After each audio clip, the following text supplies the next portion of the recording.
Hello, and welcome to another step in our journey on our spirituality and health podcast called Decide. Decide. It's your choice to live a better and a healthier life, a more spiritually fulfilling life. And we're so glad that you've taken the time to be a part of this with us.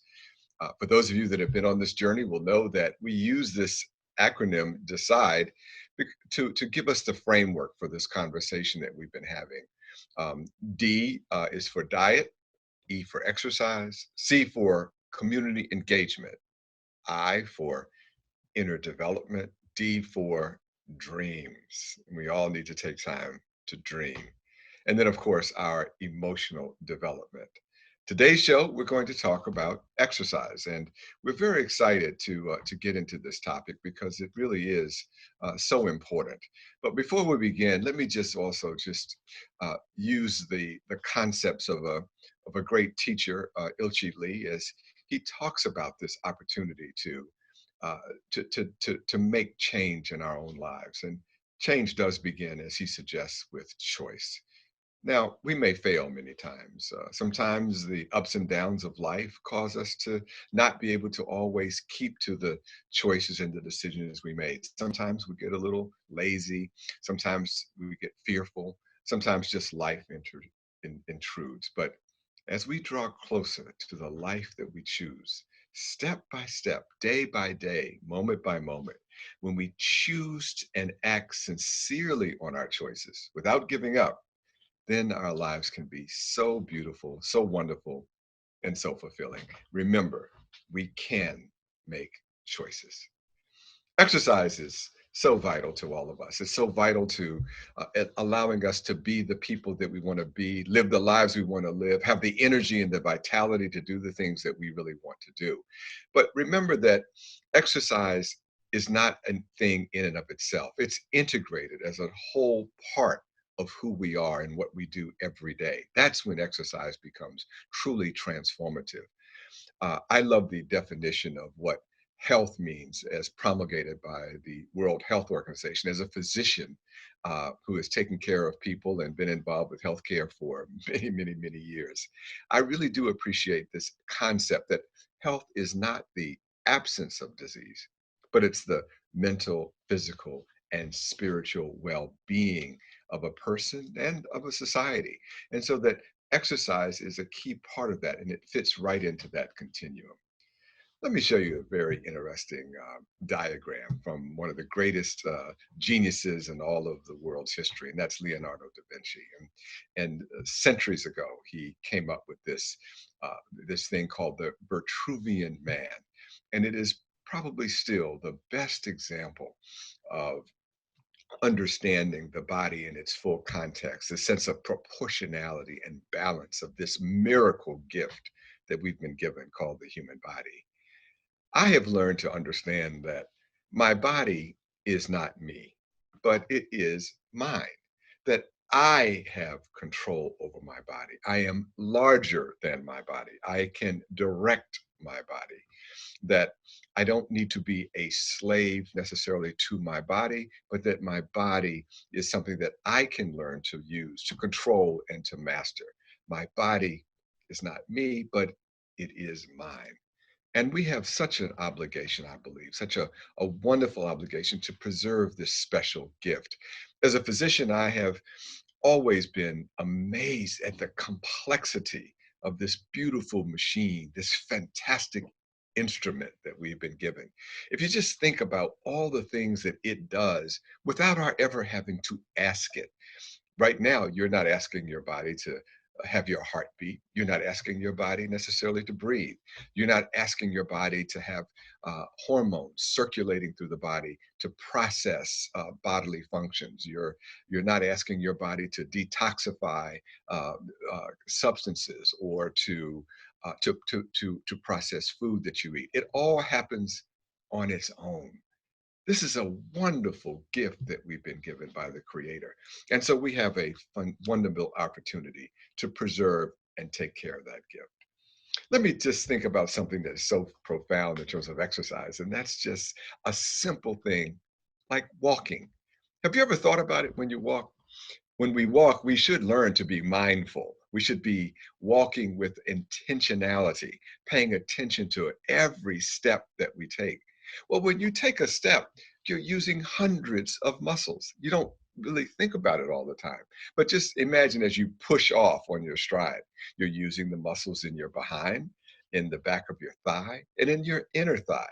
All of those have to engage in synchronicity, in harmony, in coordination. And then as you are moving your leg forward, the front thigh muscles. And then there's this long muscle, the longest muscle in your body that goes from the top of your thigh to the inside of your knee.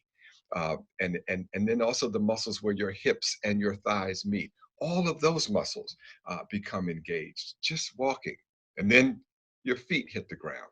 And as soon as they hit the ground, your calf muscles interact with your ankle muscles.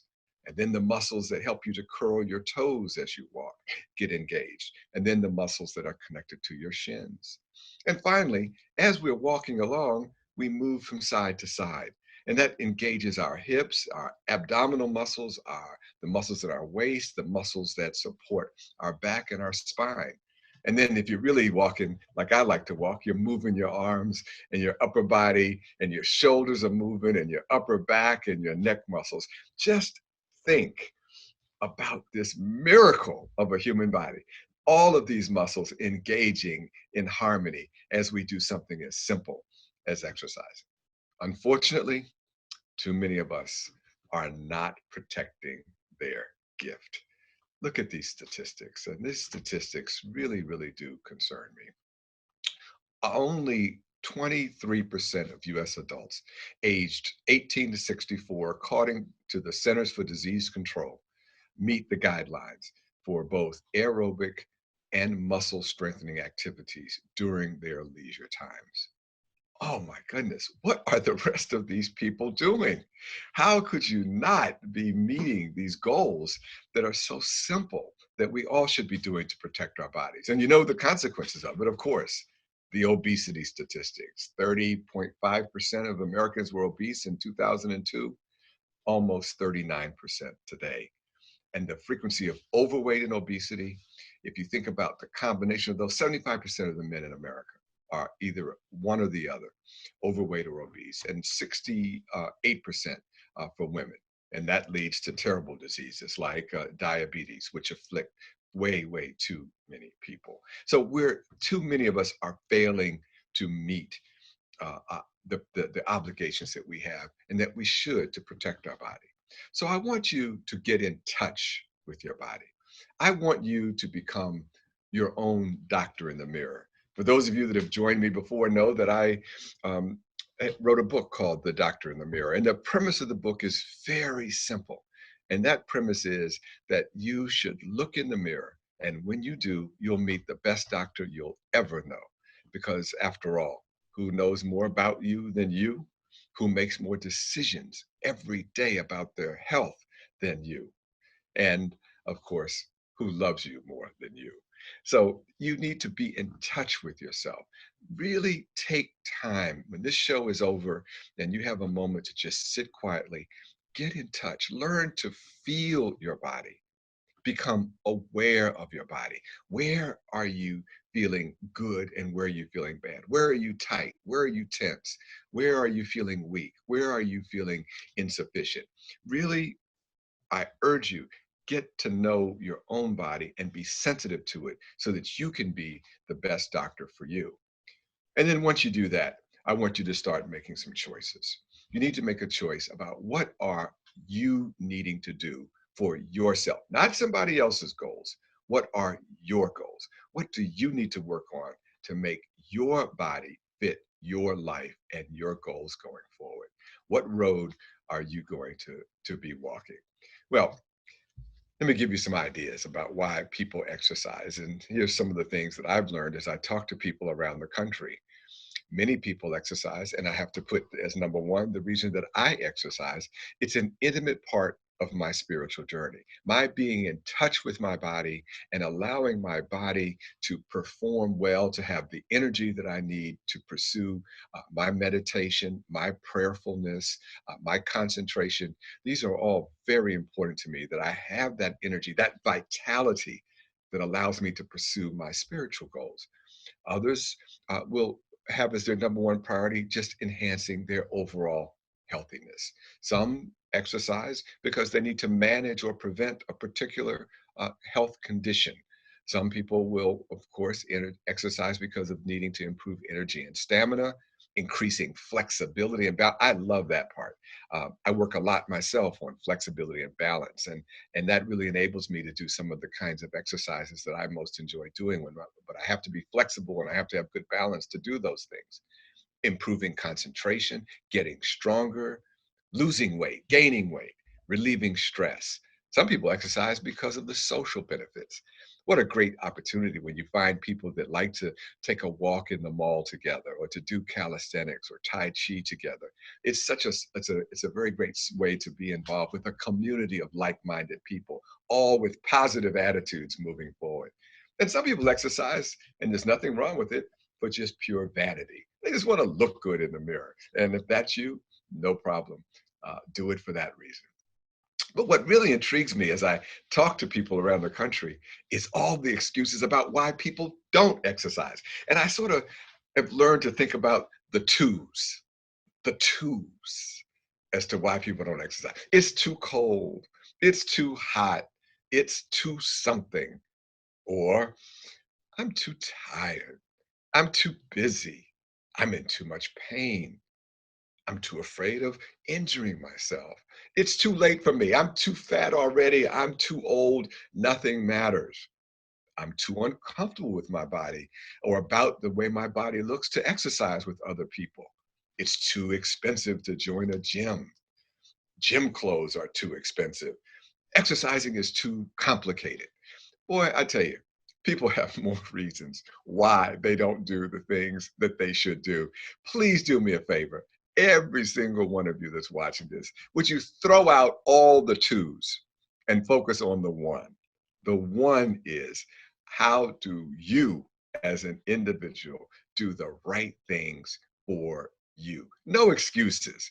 Excuses don't do anything other than make us sick, miserable, lazy, tired, and too fat. So today's the day. Throw out the excuses. Well, how much exercise do I need? How do I sort of make sense out of some of this? It really isn't too overwhelmingly complex. And we will give you some, throughout this few minutes that we have with you today, we'll give you some references, and we'll put those at the end of our podcast so that you can use those to go and do your own research and your own homework. But according to the President's Council on Sports, Fitness, and Nutrition, for substantial health benefits, adults should do at least 150 minutes, 2.5 hours to 300 minutes, or 5 hours a week of moderate intensity exercise. What's moderate intensity exercise? If you're walking, it would be something like 100 steps a minute. You're kind of moving along, but you're not running. Or another way to do it is 75 minutes, an hour and 15 minutes, for example, or to 150 minutes, or 2.5 hours a week of vigorous intensity aerobic physical activity. That's where you're walking around 130 steps a minute. And so you're moving along at a much greater clip, really generating a good sweat. An equivalent combination of moderate and vigorous intensity aerobic activity is the recommendation, but preferably your aerobic activity should be spread throughout the week. In other words, don't pile it all up on one day. You really want to stretch it out so it becomes a part of your total week, putting in your time in regular intervals. And many people, by the way, do very well by having a regular time to exercise. There's a study that just came out that I really thought it was very important, and that is, it's hope for those who haven't been doing what they should have done, and to overcome the "it's too late" excuse. It's not too late, and now we have the science from the Journal of the American College of Cardiology, a very respected a medical journal that I read on a regular basis. And what they are now telling us is that they notice that people who sit for at least 6 hours a day get less than 150 minutes a week of exercise. Those people have a much higher risk of dying of a heart attack. However, exercising for 150 to 200 minutes, in other words, really getting out there and doing that work, doing more than they have been doing, it countered this. And 300 minutes a week or 45 minutes a day erased the risks. Listen, folks, it's never too late. If you get involved, you can really make a difference in your life. And replacing sitting with walking and vigorous physical activity is associated with consistent risk reductions. Well, sometimes we sort of think, okay, how do I remember what are all the things I should be doing? I like little memory tricks. That's the way I learned in medical school. And maybe some of you use little memory tricks to keep you focused on what you should try to remember. So, what are my exercise choices? I think about the little mnemonic: 6 butterflies sipping coca. Now, of course, that's just crazy, but I enjoy it because it's kind of funny. 6 butterflies sipping coca. And the first S is for stretching. Uh, for all the guys who are listening to me, I want to make sure you really get out of that whole thing around pumping a whole lot of iron so you can walk around looking good at the beach and kicking sand in the little guys' faces. That's not what this is about. Think about the most important thing, which is really stretching. It's so important to stretch. Now, that doesn't build up all those muscles that you want, but you sure look good when you're walking. So, I hate to see people, especially people who are my age, bent over like a little C. And that's never, unless you have some medical issue that causes it, you shouldn't let that happen. Stretching is so key. The B for butterflies is balance, making sure that you have control over your body, that your body can do what you want it to do. My body is not me, it's mine. I want to control it. And then the second S is strength. And here you're trying to build up not only your muscles, but strengthen your bone structure. Because, in fact, it turns out that as we are using weights appropriately, we build up not only the strength of our muscles, the tendons, but also the bones. And then, of course, the cocoa, the C, is cardio. And obviously, that becomes major important. So, what are your choices? 6 butterflies sipping coca. And I want you to do those. Now look at the variety of things that you can do. The gentleman is stretching on the left. We've got water aerobics. We've got people who are hiking. We've got folks lifting weights. We've got people that are walking with their other friends. We've got people doing basic calisthenics, doing push-ups. We've got people running marathons. We've got swimmers. We've got dancers who are working on their balance. And then we've got people doing Tai Chi. There's so many ways that you can do it. Is there a right thing to do only? Of course not. Do what you like to do, what makes you feel good. When I first started out stretching, I hate to tell you, I could barely bend over. I could barely touch my toes. I was terrible. There may be a lot of you that are tight like that. But now, not only can I touch my toes, but I can put my palms flat on the floor. I love being able to do that. Each day, a little bit of progress, day after day, just chipping away at it. And now, when I ask my body to relax, it knows what I want. It relaxes because I know how to make it relax. And the key to stretching, of course, is relaxing. I really enjoy doing all of these exercises. I swim regularly. I do lots of push-ups. I do lots of sit-ups throughout the day. I hike. I walk. I even dance. Now I'm not very good at it, but I'll tell you, dancing with a big smile on your face, there's a lot of muscles in your face, and when you smile, you're using a lot of muscles. And I guarantee you, you want to feel good, start dancing around and smiling a lot. You can't be mad at anybody if you do that. So I urge you to do that. I also, though, really, in all seriousness, have found the most benefit for my exercise is when I integrate my exercise with my spirituality. And so I'm a advocate of Tai Chi. I think that's really a terrific way to not only increase my cardiac status, flexibility, my strength, but it also is just terrific for my peace of mind. And so I almost see it as it is a moving meditation. It is a moving prayer. And when I'm doing my Tai Chi, I don't think about it as exercise, even though I, from time to time, will look at my heart rate monitor and say, oh, look at that, my heart rate is up. Isn't that terrific? But I don't do it for the purpose of necessarily of having a dose of exercise. I'd use it as a dose of completeness, a dose of wholeness, putting all the pieces together. And so if you have an interest in that, great. You find what you like to do. But I'll tell you, because I travel a lot, and some of you may, uh, I have learned now. I stopped going so much to the gym with the noise and the clanging of all of the iron and people, walking around posing and posturing and making noise. I enjoy exercising now quietly, sort of more by myself or with others who are so inclined, and allow me to be internally focused. So when I'm doing my push-ups, I'm internally focused. Uh, but you'll find the rhythm that makes sense for you. All I'm suggesting is make exercise a part of your life, and that's so important. One particular exercise that I think is great in that regard is walking. And I've talked today and given you a lot of statistics about walking, and there's a reason for that. I want you to not, worry about if you don't have enough money to join an expensive gym, if you don't have a lot of equipment, if you don't have, places that you have to, that you feel like you're comfortable in going, just go outside and take a walk. Walking is a terrific exercise. As I mentioned, it uses a whole lot of muscles, and you get your heart rate to the levels that you need for your aerobic capability. But also, walking is a very spiritual activity. If you make it so, it's a very mindful activity. And so I give you this tip around longevity mindfulness walking. And what you do to do that is pay attention to the soles of your feet.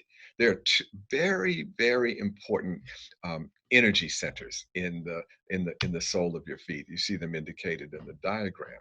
And so, as you are thinking about that energy point, each time you put your feet down on the ground, you can become mindful and aware of your body's relationship to the earth. Remember, the physics of it are unarguable. As you are pushing down against the earth is pushing up to you. Every step we take is a communication with this beautiful thing called the universe. It's an intimate conversation. I think a lot of times we fail to remember the physics of it, but it is absolutely true. You push down, the earth pushes up. Energy is being transformed from the earth to you and from you to the earth. A wonderful conversation. Align your feet if you can, if your body's will let you do that, like the number 11, so that your feet are pointed in the same direction. And so that you can then press down through the energy point in the balls of your feet and then flex all the way to the tip of your toes. And then walk with the feeling of linking your soles to your brain. So you push down, the earth pushes up, that energy goes all the way up through your body and into your brain. I guarantee you, if you start walking like that, you'll have a wonderful day, a wonderful experience. And again, it's hard to be mad at anybody when you are having that kind of experience. So here's some tips. And we really, really want you to take these tips to heart and see if they can't help you get to the kind of exercise that will take you where you want to go as a complete person. Don't think of exercise as exercise. Oh my God, I have to have a dose of exercise. I have to go do this terrible thing. Where's the castor oil? Oh my goodness. No, no, no, no. Exercise is fun. It's living. It's just a part of life. Feeling your body move through space, feeling your body move against gravity. That is a terrific concept. And I enjoy it every chance I can. Forget about that business about no pain, no gain. I don't know who ever made that up, but throw it out. It's fun. and just turn it into fun. Number three, take advantage of opportunistic exercise. And what do I mean by that? There are so many opportunities that you have available every day to get some energy done, some exercise done. Take the stairs. I mean, the stairs are your friend. The elevator is not. So, you have that opportunity. I love it when I travel again and I have my heavy backpack on my back and I see the elevator or the escalator or the stairs I say, I think I'll just walk up this escalator instead of riding along with all the other sad looking people. And so I just say, excuse me, I got someplace to go. And I just charge up those stairs. And by the time I get to the top, I look back down at them and they just look so pitiful and I look so happy. Opportunistic exercise is important. There are chances to exercise everywhere you look. Set achievable personal goals, track your progress, and enjoy your success. Do you have to be an Olympic athlete day one? No, of course not. You set the goals that make sense because you're the doctor in the mirror. You're listening to your own body. You're paying attention and you make your goals. And then you advance your goals day by day. Track your progress and enjoy your success. Do your research from trusted sources.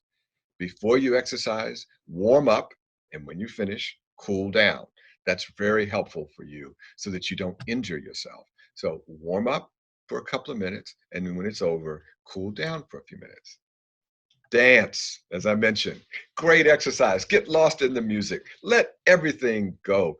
Be silly.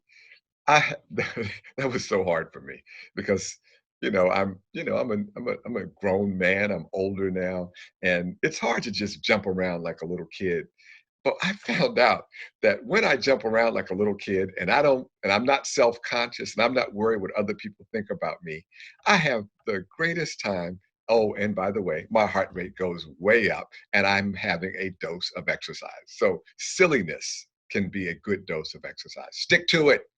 Consistency, but there are your routines. So get at it on a regular basis. Now, if you miss a day, fine, don't beat yourself up, but get back on the horse the next day. But stay at it. Do it all the time, consistent. But vary your routines because we don't want you to get bored just doing the same thing. And your body wants challenges and it wants different choices. If your body is tight, stretching even just a little a day is great. You may not be able to touch your toes today. You may only be able to get down as far as your kneecaps. Good. Get down as far as your kneecaps. A week from now, you may get down to the middle of your shin.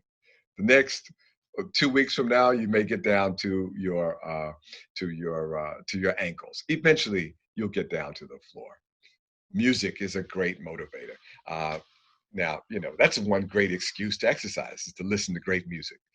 So, whatever turns you on, whether it's great, funky music, whether it's peaceful, calm music, whatever you need, put on those headphones and get at it. Many people like to work out with a friend. And I know a lot of seniors who like to go to the mall, for example, young people who take to the streets and they block off streets in some of our cities and put cones out and then just do exercises all around there. Great social. Try to perform the exercise you do with the proper technique. Don't cheat. Exercise with good technique is great for you.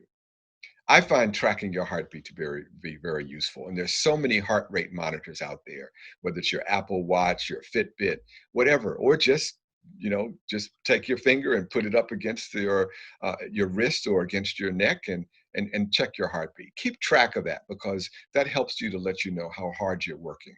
And that's very important. Closely observe how you feel after your workout. Don't overtrain. Please don't get so enthusiastic that you hurt yourself. Be careful, pay attention. And if you find that you are injuring something, give it a chance to heal. Do some other kinds of exercises, but don't overtrain. Be careful. And then finally, your post workout friends are carbohydrates and protein, sleep, enjoyment, and don't forget hydration. One final thought. I love this idea of 1 minute exercises because this really gets past some of the twos of the twos excuses. If you set your a reminder, so that every hour you remind yourself, okay, for 1 minute, I'm going to do something.